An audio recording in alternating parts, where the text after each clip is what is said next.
और एमपी से बड़ी खबर, जहां सीएम मोहन यादव की कैबिनेट का विस्तार हुआ है। कांग्रेस छोड़कर बीजेपी में आए ओबीसी समुदाय के नेता रामनिवास रावत ने मंत्री पद की शपथ ली। आपको बता दें कि रामनिवास रावत श्योपुर जिले के विजयपुर विधानसभा से विधायक हैं, जिन्होंने आज मंत्री पद की शपथ ली। तस्वीरें आप देख रहे हैं उस वक्त की जब उन्होंने पद और गोपनीयता की शपथ ली। मुख्यमंत्री डॉक्टर मोहन यादव की कैबिनेट का विस्तार हुआ। विधायक रामनिवास रावत को राजभवन में कैबिनेट मंत्री पद की शपथ लेनी थी। उन्होंने सुबह करीब 9 बजे राज्य मंत्री की शपथ ले ली। इसके बाद उन्हें दोबारा मंत्री पद की शपथ दिलाई गई।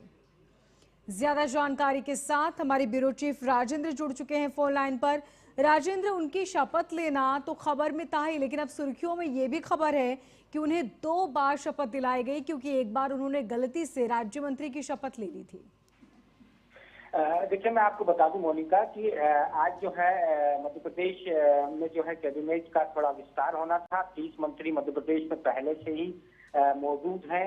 हालांकि मध्य प्रदेश में रामनिवास जी को जो शपथ दिलवाई गई है रामनिवास रावत को, उसके बाद भी अभी 3 मंत्री पद मध्य प्रदेश में अभी खाली हैं। रामनिवास रावत को 2 बार शपथ दिलवाई गई है, क्योंकि पहली बार जब उनको शपथ दिलवाई गई तब उन्होंने जो है एक शब्द जो है वो गलत बोल दिया था। गोपनीयता की शपथ दिलवाई गई थी। गोपनीयता में जो है रामनिवास जब शपथ ले रहे थे तब उन्होंने उनके मुख से जो है राज्य मंत्री निकल गया था, जिसको लेकर उनको दोबारा से शपथ दिलवाई गई है।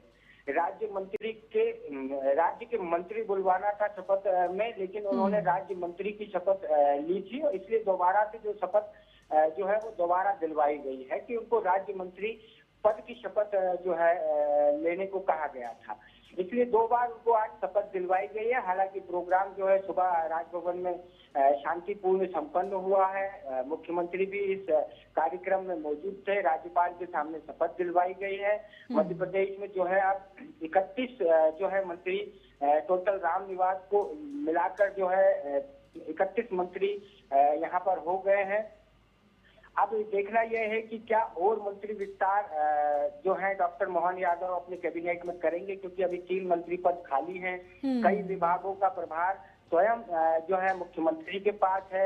मुख्यमंत्री के पास जनसंपर्क है, गृह विभाग है, विमानन है। इसके अलावा और भी 2 विभाग मुख्यमंत्री स्वयं डील करते हैं। तो इस तरीके से अभी जो है मंत्री के जो विभागों का जो विस्तार होता है मध्य प्रदेश में, जिस तरीके से विस्तार हुआ उसमें अभी कई मंत्री पद ऐसे हैं जो अभी खाली हैं। मोनिका। राजेंद्र, अब इस पूरे मामले को लेकर राजनीति भी गर्मा गई है, क्योंकि प्रदेश कांग्रेस अध्यक्ष का कहना है कि उन्होंने संविधान का अपमान किया है।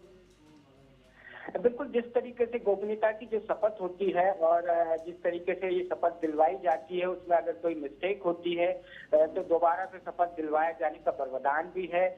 हालांकि इसमें संविधान का कोई भी उल्लंघन नहीं होता है, क्योंकि पढ़ने में कभी कभी या बोलने में कभी कभी जो है जिस तरीके से वक्तव्य होते हैं उसमें कहीं ना कहीं कुछ शब्दों का जो हेरफेर हो जाता है, उसको जो है संविधान का अपमान नहीं माना जाता। हालांकि कांग्रेस लगातार इस तरीके के आरोप जो है हर चीज पर उठा रही है मध्य प्रदेश में, क्योंकि बीजेपी की सरकार है। कांग्रेस जो है लगातार लोकसभा में भी 29 की 29 सीटें हार चुकी है। तो अब कांग्रेस के पास कोई विकल्प नहीं बचा है। उसको हर चीज में जो है बुराइयां दिखना नजर आने लगी हैं और वो हर चीज में कुछ ना कुछ मुद्दा ढूंढने की कोशिश करती नजर आती है। हालांकि इस तरीके से संविधान का कोई होता है और इस तरीके राज्यपाल के सामने, क्योंकि जब कोई भी मंत्री पद की शपथ ली जाती है, गोपनीयता की शपथ ली जाती है, तो दोनों शपथों के बीच में कई तरह के पैराग्राफ होते हैं, जो अगर आप जब देखेंगे कि शपथ ग्रहण समारोह के बाद जो एक बुकलेट दी जाती है जिसमें शपथ के हर एक चीज के बारे में लिखा होता है, उसमें इस चीज का कहीं भी कोई उल्लेख नहीं है। हालांकि हाँ, इन चीजों का जरूर उल्लेख होता है कि अगर किसी भी मंत्री के ऊपर किसी भी तरीके की कानूनी एफआईआर दर्ज होती है या उसको कोई किसी तरीके की सजा किसी केस में पड़ती है, तो उसको अपने पद से त्याग पत्र देना होता है। पर हालांकि इन सब चीजों पर ज्यादा गौर नहीं किया जाता है। संवैधानिक को अगर हम देखें तो संविधान के हिसाब से जिस तरीके से मंत्री को अगर कोई सजा हुई है या उसके ऊपर कोई एफआईआर हुई तो उसको तत्काल अपने मंत्री पद से जो है इस्तीफा देने का प्रावधान है, लेकिन वो अपने मंत्री पद से इस्तीफा नहीं देते। ठीक, बहुत शुक्रिया राजेंद्र तमाम जानकारी के लिए। तो वहीं आपको बता दें कि लखनादौन विधानसभा में आज भी ऐसे गांव हैं जहां ग्रामीणों को शुद्ध पेयजल नहीं मिल पा रहा। ग्रामीणों ने प्रशासन से गांव में पेयजल